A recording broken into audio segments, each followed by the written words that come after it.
Well, good morning, friends. Mark Holmes here, of course, with my buddy Cowboy Joe Booth, as well as Joe Bear in the house. And as always, I want to thank you all for watching, commenting, subscribing, and being part of the Joe Booth Sports Report. Without you guys, as well as you ladies, you know that this literally does not work. So let's get open for business here, and let's wake up the football gods here. On this thirsty Thursday, we have football tonight, the Baltimore Ravens versus the Miami Dolphins, what should be a slaughter. It really shouldn't be any contest, but then again, it's the NFL, and anything and anybody can beat you on any given Sunday or Thursday night. And we've actually had some incredible Monday night, Sunday night, and even Thursday night games that, teams seem to be out of it, and all of a sudden, you turn around and the score's tied and it's going into overtime. It's been a season like none other. So one thing I want to note out there for the New England Patriots, New England doesn't seem to make too many friends. And apparently Mac Jones really has a target on his back because the Panthers defensive end, Burns, basically is kind of put out to the rest of his brethren, defensive ends. Happy hunting.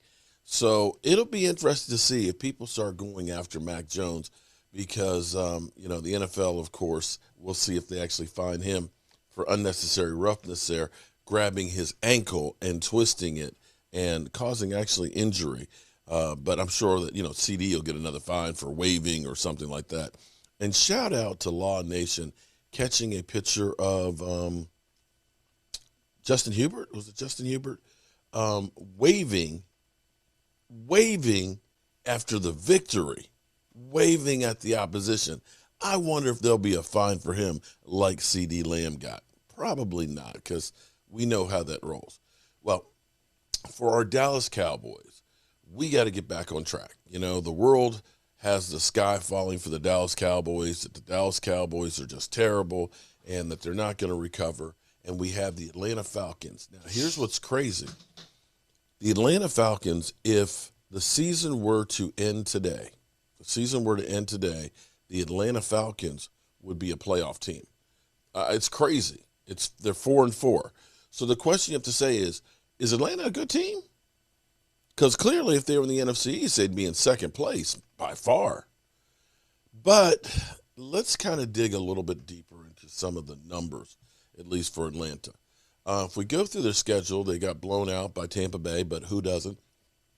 48-25.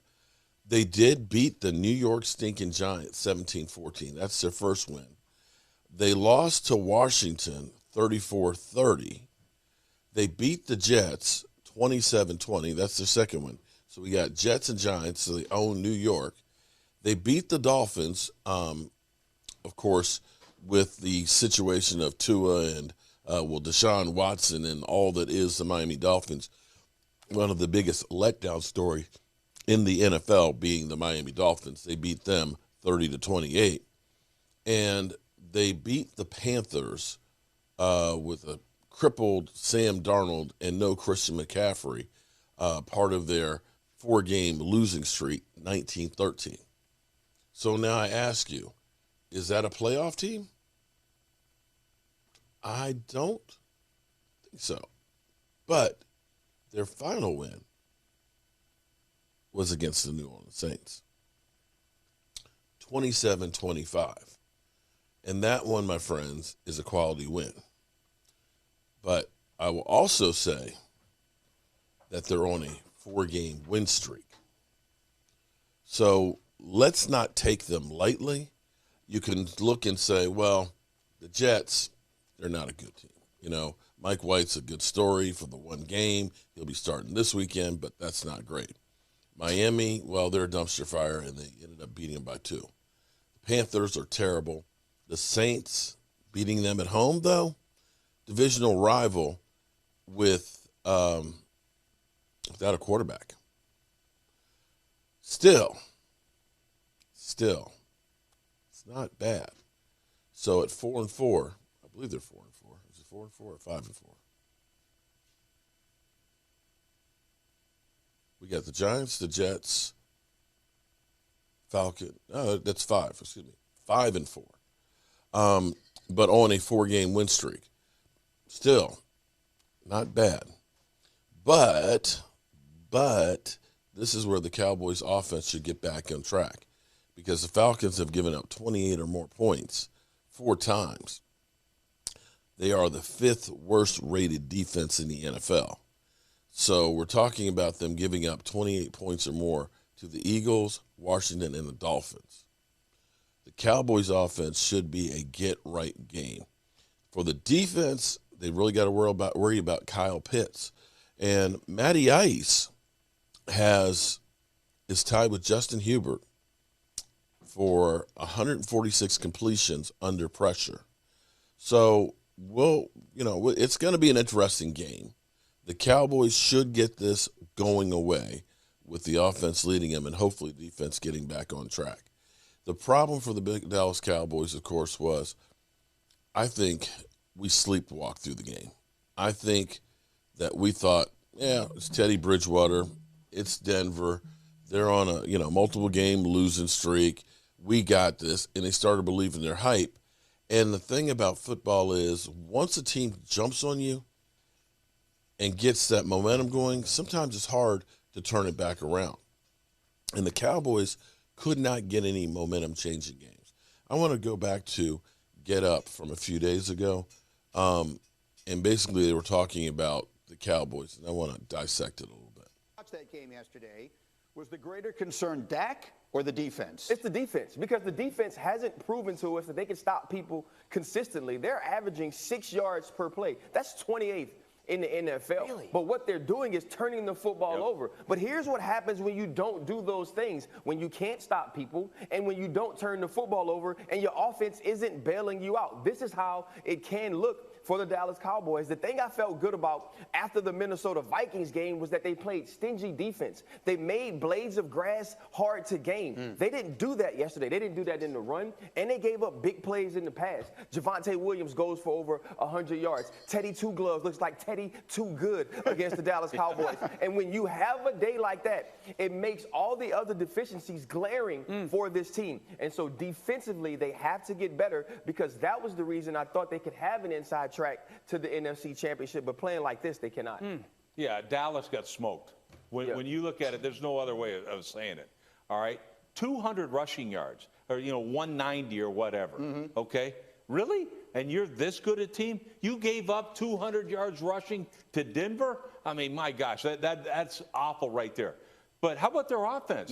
How about Boy Wonder's offense? Oh, here he goes. 160 yards of offense. 160 yards offense until the last 2 drives of the game. Yeah. So you got destroyed. Were you playing the Orange Crush defense? Did I see Reuben Carter in there playing those? Whatever. Are you kidding? This is the Denver Broncos, and you got absolutely crushed out there. So to me, they have some real issues on that football team. They're going to play like this. A Broncos defense that traded away Von Miller during the week and then came out and played inspired.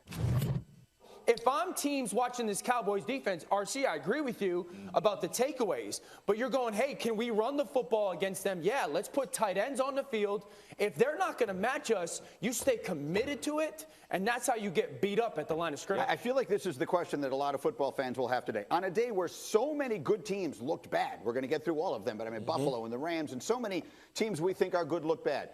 That Dallas performance from their defense yesterday, was that just one of those days, or was it, to the point I think Dan is making, a recipe for what other teams are going to do to them going forward? Well, I think it's a recipe, but I don't necessarily think that it's new, right? This isn't the first time we've seen teams have success against the Dallas Cowboys. Now, to match personnel in that way, if you watch this team, they play what's like kind of like a Buffalo package, right? Yeah. Where they'll move J.K. Jerron Kearse into the box. Right now, you're bringing Donovan Wilson in as well, and you have DeMontre Casey as the free safety. That's the way that they decided to play football. Even in their base packages, Keanu Neal is sometimes the wheelbacker or the dime backer. No, so they've played small the entire season. The thing that you have to realize is with this defense, other than the Minnesota Vikings, they haven't really stopped people. What they've done is have timely turnovers, and you have Trayvon Diggs, who was on a tear early on this season. This is what the Dallas Cowboys are probably going to be for the rest of the season defensively, so they have to learn to play complementary football. That's a good point. Well, yeah, Dallas, that defense is set up to have the lead.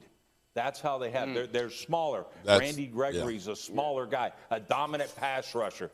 You know, they got great athletes out there, but they need to get a lead. And they really haven't been bullied the way they were in this game. And to me, that's how you beat this football team. You bully them. I think that's the point. You know, when they played New England a couple weeks ago, I said it was the first time that someone decided to get physical with Dallas. Now, Dallas still had success on offense, but first time someone had success physicality-wise against that defense. Now, this is the second time that as an offense, you line up and you say, we're going to try to play physical football. So, to RC's point and to Rex's point, complementary. If your defense can hang a little bit and, you know, kind of not get steamrolled offensively, you can play a methodical, physical brand of football against that defense. Which is very true. Which is true. Now, I will say that some of the numbers are deceptive because when you think about the 6 yards per play, typically because of the dynamics of the game, that's going to change. If you are behind, if you're getting your ass kicked like you are the Philadelphia Eagles, you're going to have more bend, don't break, you know, nothing deep and nothing cheap type of a defense, and teams are going to pass more against you, which means that they're going to be passing the football where you get more yards than you do if you're running the football. That game also, too, the other problem was the offense just could not do anything. Denver won the time of possession and literally just wore down the defense. You saw the defense hanging in there until late in the second half. At that point, the onslaught was on. The offense just could not produce, and the defense, well, just got tired. So I'm not ready to go ahead and say that this defense is, you know, got major flaws and they can't keep up, because I'm sitting here looking at the rest of the NFL where the Rams had Matthew Stafford throw basically 2 pick sixes, to see Josh Allen unable to score more than 6 points with that offense against the Jaguars. We'll see if the Cowboys can get back on track against the Falcons. And this game, it'll be very interesting. With that being said, it's time for me to get to work. So you know the deal. Our coach here, and as always, I want to thank you all for watching, commenting, subscribing, and being part of the Joe Boo Sports Report.